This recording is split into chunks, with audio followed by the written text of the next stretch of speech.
From 9 News, this is your news today. A very good morning to you. This is your news today. Coming up this morning, a man arrested after a pepper spray attack in London's Heathrow airport. Plus, feeding frenzy. Sharks spotted lurking in the shallows at a Byron Bay beach. And football's coming home. Two of the biggest teams in the English Premier League officially headed down under. It's pretty exciting, but let's begin with the breaking news overseas. And Englishman Lando Norris has taken out his first F1 title in Abu Dhabi. I love you guys. Thanks for everything. You deserve it. I love you, Mum. I love you, Dad. Thanks for everything. Oh, he's so emotional. Fellow McLaren driver and our very own Oscar Piastri came in second in the race, but third in the championship. Let's go live to 9 correspondent Jessica Millwood, who is in Abu Dhabi. Jess, plenty of emotion there in the finish line in the helmets, wasn't there? Absolutely. He was sobbing on the podium. It was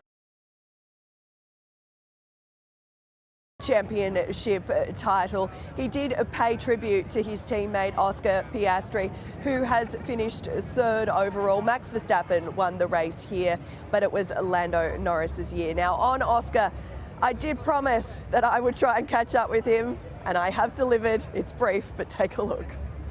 Yeah, thank you for all the support, and we'll go again next year. Everyone's waking up at home very proud of you, Oscar. So the season is over. The party is no doubt just getting started. Lando Norris, the champion, has left here. The rest of McLaren are leaving. Pretty soon I'm going to be the last one standing here in Abu Dhabi, DC, but we'll have more coverage throughout the morning. Just keep the party going there, Jess.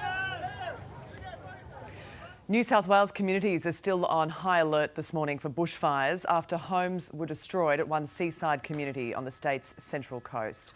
Live now to Today Sydney reporter Jack Hahn at RFS headquarters. Jack, good morning to you. A natural disaster has been declared. It has been declared, Sylvia, and that will allow support services to start helping out residents impacted, particularly in that community, Coolywong, about an hour north of Sydney. 16 homes have been lost, but fireys managed to save 118 homes there, so people returning this morning. There is also still a big effort from the RFS as we speak. More than 50 bushfires continue to burn across the state of New South Wales. They are sitting at advice level. We are not out of the woods yet.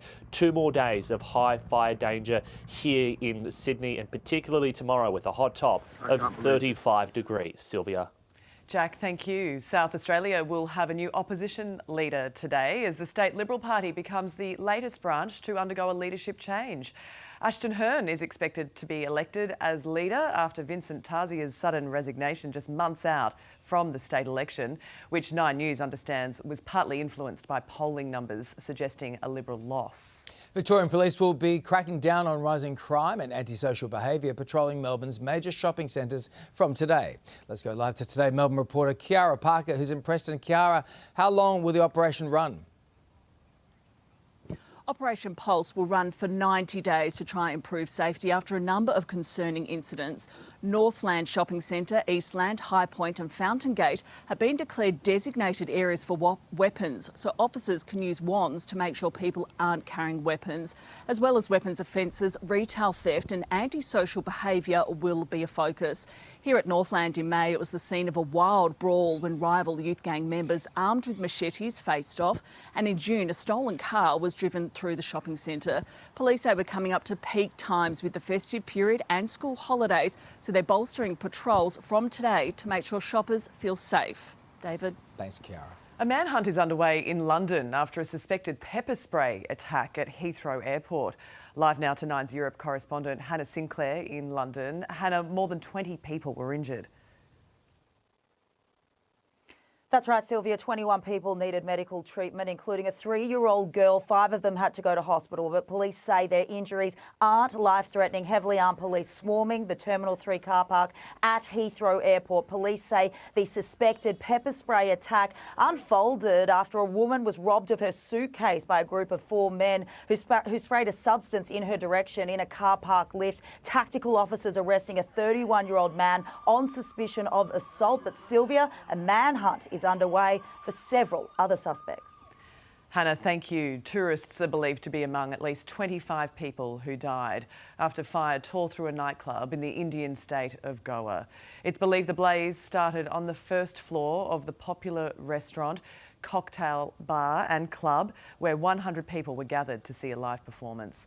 Authorities have ordered an inquiry into what caused the fire. A protective shield built around the Chernobyl nuclear disaster site in Ukraine can no longer confine radioactive waste, the UN watchdog has warned.